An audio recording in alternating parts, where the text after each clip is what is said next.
এক গ্রীষ্মের দিনে আমি, রাজীব এবং কিরণ আমরা তিন বন্ধু মিলে কিরণদের বাড়িতে আড্ডা দিচ্ছি। আমরা তিনজনে পেশাগতভাবে মাস্টার, কিন্তু কিরণ ছোট থেকে সবাইকে হাসাতো ও মজার মজার কথা বলতো।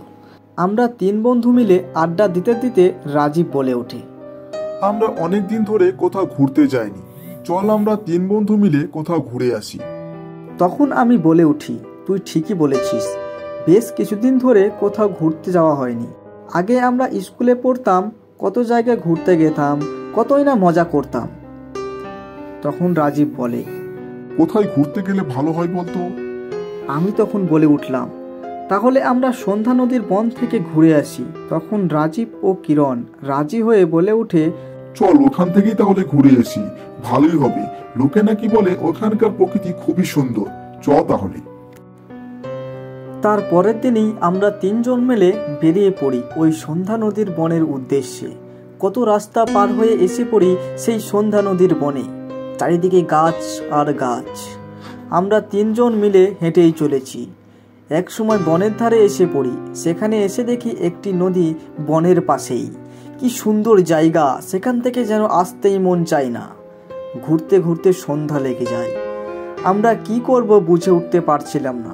হঠাৎ দেখি একটি কালো কুচকুচে লম্বা লোক আমাদের কাছে এসে বলে, বাবুরা, আমি তোমাদের জন্য এসেছি। এই রাতে বাড়ি যাবে কিভাবে? আমার সাথে আসুন।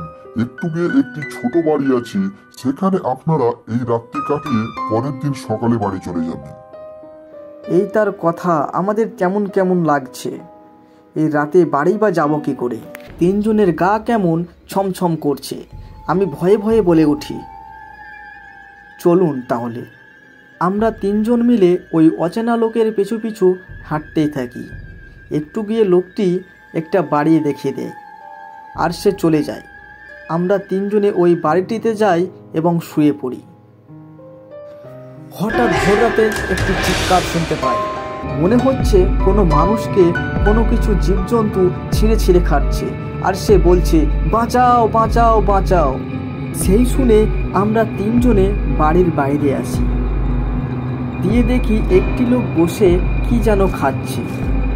আমরা ভয়ে ভয়ে তার কাছে যাই, আর আমি বলে উঠি, কে আপনি? সে কিছুই বলে না, কি যেন সে খেয়েই যাচ্ছে। আমি ভয়ে ভয়ে তার কাছে গিয়ে তার গায়ে হাত দিতেই সেই মাথা পিছনে ঘুরিয়ে দেয়, আর হাতে মানুষের মাথা। দেখি সেই লোকটি যে আমাদের বাড়ি দেখে দিয়েছিল। ওই দেখে রাজীব আর কিরণ মাথা ঘুরে পড়ে যায়। আমি ছুটে পালিয়ে যাওয়ার চেষ্টা করি, কিন্তু সেই লোকটির লম্বা হাত আমার গলায় ধরে আর বলে, তুই পালাচ্ছিস কোথায়? তোকে এবার খাবো, আয়। সে এই বলে আমাকে তার মুখের কাছে খেতে আসে, কিন্তু তখন সকাল হয়ে যায় আর সে পালিয়ে যায় আর আমি অজ্ঞান হয়ে যাই। তারপর সকালে উঠে দেখি আমি সেই জায়গায় পড়ে আছি, আর আমার পাশে রাজীব ও কিরণও পড়ে আছে। সেখানে ওই রাতের লোকটিও নাই। আর দেখি ওই রাতে যে লোকটি বাড়িটি দেখিয়েছিল ওই বাড়িটিও নাই। আমি রাজীব ও কিরণকে ডেকে তুলি ও বাড়ির দিকে রওনা দিই। আর ভাবি, কাল রাতে কে ছিল ওই লোকটি, তা অজানাও রয়ে গেল। এই গল্পটি কেমন লাগলো অবশ্যই জানাবেন, আর এর দ্বিতীয় পার্ট দেখতে হলে কমেন্ট করবেন।